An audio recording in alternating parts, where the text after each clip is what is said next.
question arose subsequent to a notification dated 21 May 2015 issued by the Union Ministry of Home Affairs.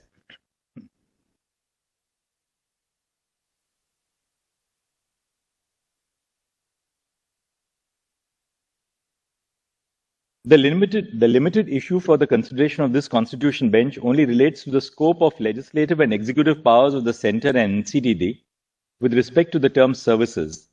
That is to say, whether the NCTD or the Union Government has legislative and executive control over services.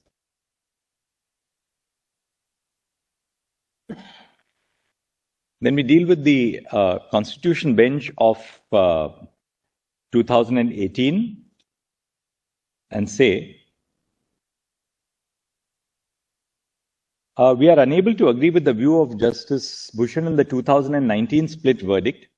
As indicated previously, the majority decision in the 2018 Constitution bench judgment rendered a broad interpretation of Article 239 AA3A to provide NCTD with vast executive and co-extensive legislative powers except in the excluded subjects. A combined reading of the majority opinion and the concurring opinions of Justice Chandrachud and Justice Bhushan indicates that the phrase "insofar as any such matter is applicable to Union territories" does not restrict the legislative powers of NCTD. While the 2018 Constitution bench judgment provides sufficient clarity on the interpretation of the phrase "insofar as any such matter is applicable to Union territories," we find it necessary to deal with the arguments made by the Union of India that the phrase must be read in a restricted manner to limit the legislative power of NCTD on certain subjects in addition to already excluded subjects in List 2.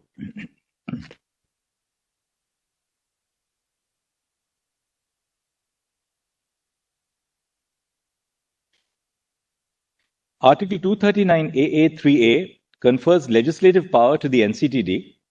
However, it does not confer legislative power to NCTD over all entries in List 2. Article 239 AA3 provides multiple safeguards to ensure that the interest of the Union of India is preserved. First, Subclause A of Clause 3 removes 3 entries in List 2 from the legislative domain of NCTD. It provides that NCTD shall not have the power to enact laws on matters with respect to entries 1, 2, and 18 of the state list, and entries 64, 65, and 66 of that list insofar as they relate to the said entries 1, 2, and 18. Second, Subclause B of Clause 3 clarifies that Parliament has the power to legislate on any matter for a Union territory, including on subjects with respect to which NCTD has legislative power under Article 239 AA3A. In other words, Parliament has a plenary power to legislate on a subject in any of the 3 lists of the 7th schedule for NCTD. Third, it provides that where there is a repugnancy between a law enacted by the Legislative Assembly of NCTD and a law enacted by Parliament, the latter will prevail. The law enacted by the Legislative Assembly shall, to the extent of the repugnancy, be void. Unlike Article 254, which provides for the overriding power of Parliament only on subjects in the concurrent list, Parliament has overriding power in relation to the NCTD over subjects in both List 2 and List 3. Fourth, the second proviso to Article 239 AAC provides that Parliament may enact at any time any law with respect to the same matter by including a law adding to, amending, varying, or repealing the law so made by the Legislative Assembly. Fifth, under 239 AA7A, Parliament may by law make provisions for giving effect to or supplementing the provisions in the foregoing clauses of 239 AA, and for all matters incidental and consequential thereto. The article stipulates that such law shall not be deemed to be an amendment of the Constitution for the purposes of Article 368, which deals with the power and procedure to amend the Constitution. Thus, Article 239 AA3 balances between the interests of NCTD and the Union of India.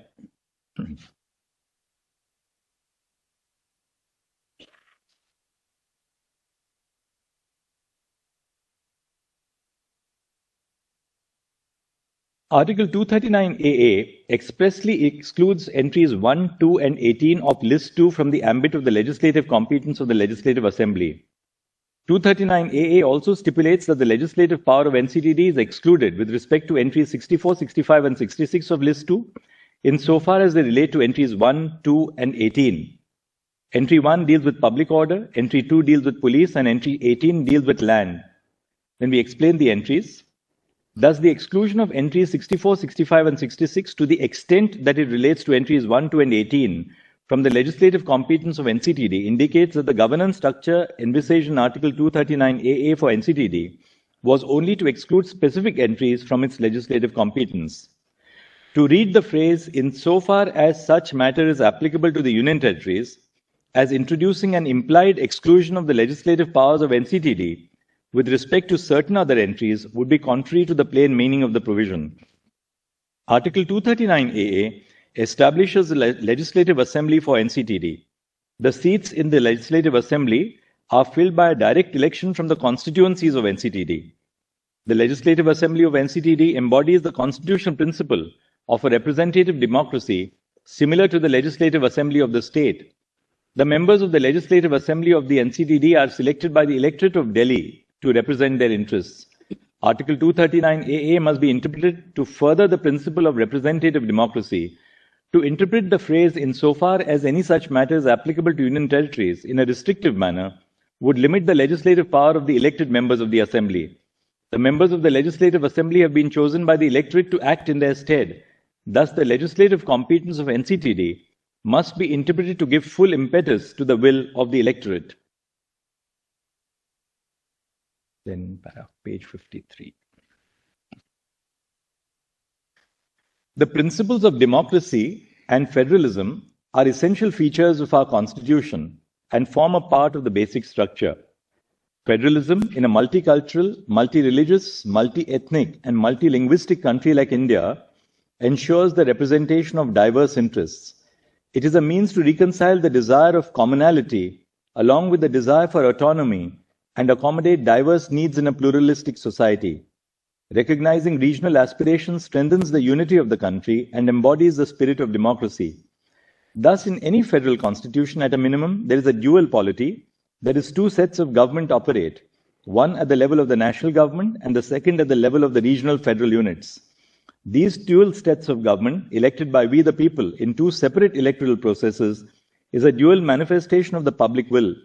The priorities of these two sets of government, which manifest in a federal system, are not just bound to be different, but are intended to be different.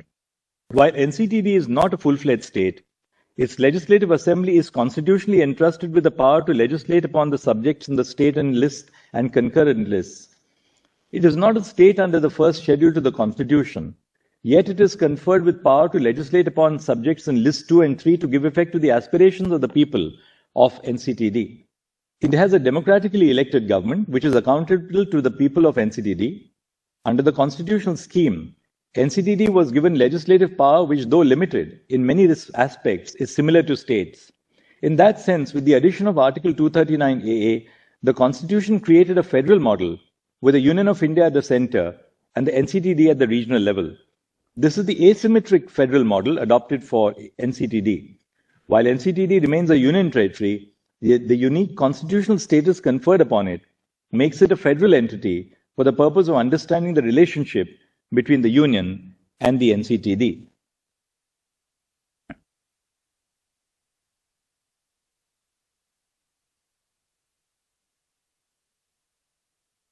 A combined reading of Articles 73 and 162 of the Constitution indicates that the Union has exclusive executive power over entries in List 1. The states have exclusive executive power over entries in List 2. With respect to List 3, that is the concurrent list, the Union shall have executive power only if provided by the Constitution or by a law of Parliament. The states shall have executive power over the entries in List 3. However, if a central legislation or a provision of the Constitution confers executive power to the Union with respect to a List 3 subject, then the executive power of the state shall be subject to such law or provision. The executive power of the Union in a state over matters on which both states and the Union of India can legislate, that is the concurrent list, is limited to ensure that the governance of the states is not taken over by the Union. This would completely abrogate the federal system of governance and the principle of representative democracy. It is with this objective in mind that the members of the Constituent Assembly thought it fit to limit the executive power of the Union in a state over matters on which the state legislature also has legislative competence. The principle in Articles 73 and 162 would equally apply to the scope of executive power over matters which are within the legislative competence of both the Union and the GNCTD. This is because the objective of the provisions is to limit the executive power of the Union in the territorial limits where there is an elected government of a federal unit. Both Parliament and the legislature of NCTD have legislative competence over List 2 and List 3. For the purposes of NCTD, both List 2 and List 3 are concurrent lists. Thus, the delimitation of executive power between Parliament and the government of NCTD with respect to entries in List 2 and List 3 are guided by these principles. Both Parliament and the legislature of the NCTD have the power to enact laws with respect to List 2, subject to the caveat that entries 1, 2 and 18 and entries 64, 65 and 66, inasmuch as they relate to entries 1, 2 and 18 are carved out of the domain of the Legislative Assembly of GNCTD and List 3. The executive power of NCTD shall extend to all entries in List 2 and List 3, other than those entries which are expressly excluded in Article 239 AA3. Such power shall be subject to the executive power of the Union through the Lieutenant Governor only when the Union has been granted such power by the Constitution or a law of Parliament. Therefore, the executive power of NCTD in the absence of a law by Parliament shall extend to all subjects on which it has power to legislate. It was held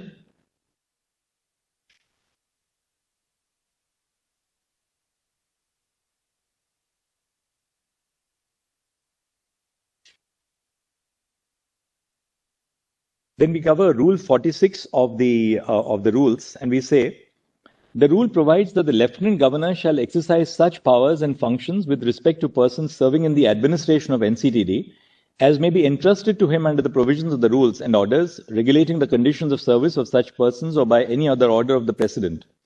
The term administration in this rule must be considered in the context of Article 239 AA3 and Section 41 of the GNCTD Act. The executive administration by the Lieutenant Governor, in his discretion, can only extend to matters which fall outside the purview of the powers conferred on the Legislative Assembly, but it extends to powers or functions entrusted or delegated to him by the President, or in which he is required by or under law to act in his discretion or to exercise any judicial or quasi-judicial functions. The term administration cannot be understood as the entire administration of GNCTD. Otherwise, the purpose of giving powers to a constitutionally recognized and democratically elected government would be diluted.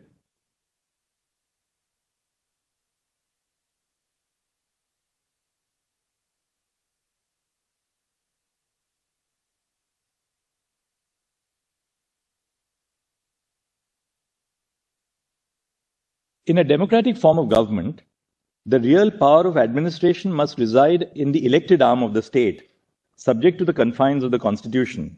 A constitutionally entrenched and democratically elected government needs to have control over its administration. The administration comprises of several public officers who are posted in the services of a particular government, irrespective of whether or not that government was involved in their recruitment. For instance, an officer recruited by a particular government may serve on deputation with another government. If a democratically elected government is not provided with the power to control the officers posted within its domain, then the principle underlying the triple chain of collective responsibility would become redundant. That is to say, if the government is not able to control and hold to account the officers posted in its service, then its responsibility towards the legislature as well as the public is diluted. The principle of collective responsibility extends to the responsibility of officers who in turn report to the ministers.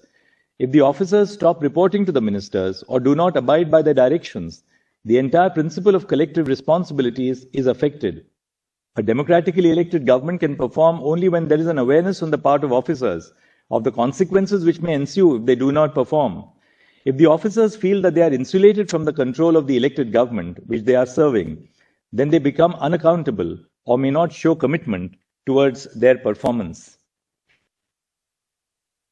We have already held that the relationship between the Union and the NCTD resembles an asymmetric federal model, where the latter exercises its legislative and executive control in specified areas of the state list and concurrent list.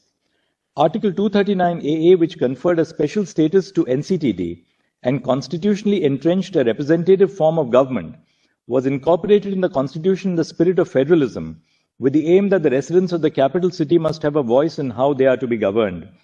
It is the responsibility of the government of the NCTD to give expression to the will of the people of Delhi who elected it. Therefore, the ideal conclusion would be that GNCTD ought to have control over services subject to exclusion of subjects which are out of its legislative domain. If services are excluded from its legislative and executive domain, the ministers and executives and the executive who are charged with formulating policies in the territory of NCTD would be excluded from controlling the civil service officers who implement such executive decisions.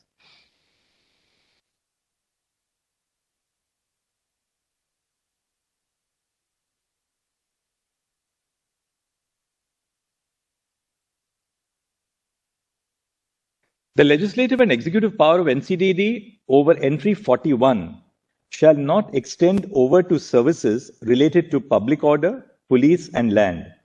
However, legislative and executive power over services such as Indian administrative services or joint cadre services, which are relevant for the implementation of policies and the vision of NCTD in terms of day-to-day administration of the region, shall lie with the NCTD. Officers thereunder may be serving in NCTD even if they were not recruited by the NCTD. In such a scenario, it would be relevant to refer as an example to some of the rules which clearly demarcate the control of all India or joint cadre services between the Union and the states. NCTD, similar to other states, also represents the representative form of government. The involvement of the Union of India in the administration of NCTD is limited by constitutional provisions, and any further expansion would be contrary to the constitutional scheme of governance. We reiterate that in light of Article 239AA and the 2018 Constitution Bench judgment, the Lieutenant Governor is bound by the aid and advice of the Council of Ministers of NCTD in relation to matters within the legislative scope of NCTD. As we have held that NCTD has legislative power over services, excluding public order, police and land, under entry 41 list 2, the Lieutenant Governor shall be bound by the decisions of GNCTD on services as explained above. To clarify, any reference to Lieutenant Governor or over services, excluding services relating to public order, police and land, in relevant rules, shall mean Lieutenant Governor acting on behalf of NCTD. Now the conclusion. The division of administrative powers between the Union and the NCTD as explained in this section must be respected. In view of the discussion above, the following are our conclusions. A. There does not exist a homogeneous class of union territories with similar governance structures. B. NCTD is not similar to other union territories. By virtue of Article 239AA, NCTD is accorded a sui generis status, setting it apart from other union territories. C. The Legislative Assembly of NCTD has competence over entries in List 2 and List 3, except for the expressly excluded entries of List 2. In addition to the entries in List 1, Parliament has legislative competence over all matters in List 2 and List 3 in relation to NCTD, including the entries which have been kept out of the legislative domain of NCTD by virtue of Article 239AA 3A. D.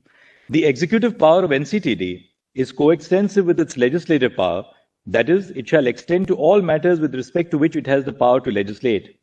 E. The Union of India has executive power only over the 3 entries in List 2, over which NCTD does not have legislative competence. F. The executive power of NCTD with respect to entries in List 2 and List 3 shall be subject to the executive power expressly conferred upon the Union by the Constitution or by a law enacted by Parliament. G. The phrase insofar as any such matter is applicable to Union territories in Article 239AA 3 cannot be read to further exclude the legislative power of NCTD over entries in the state list or concurrent list over and above those subjects which have been expressly excluded. H. With reference to the phrase subject to the provisions of this Constitution in Article 239AA3, the legislative power of NCTD is to be guided and not just limited by the broader principles and provisions of the Constitution. And I, NCTD, has legislative and executive power over services, that is entry 41 of list 2 of the 7th schedule, because 1. The definition of state under section 358 of the General Clauses Act 1897 applies to the term state in part 14 of the Constitution. Thus, part 14 is applicable to union territories. And 2. The exercise of rule-making power under the proviso to Article 309 does not oust the legislative power of the appropriate authority to make laws over entry 41 of the state list.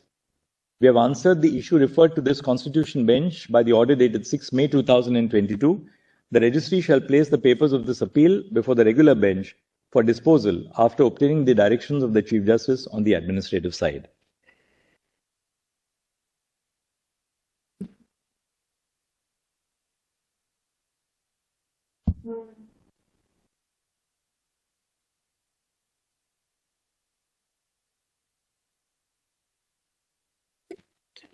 Thank you, sir.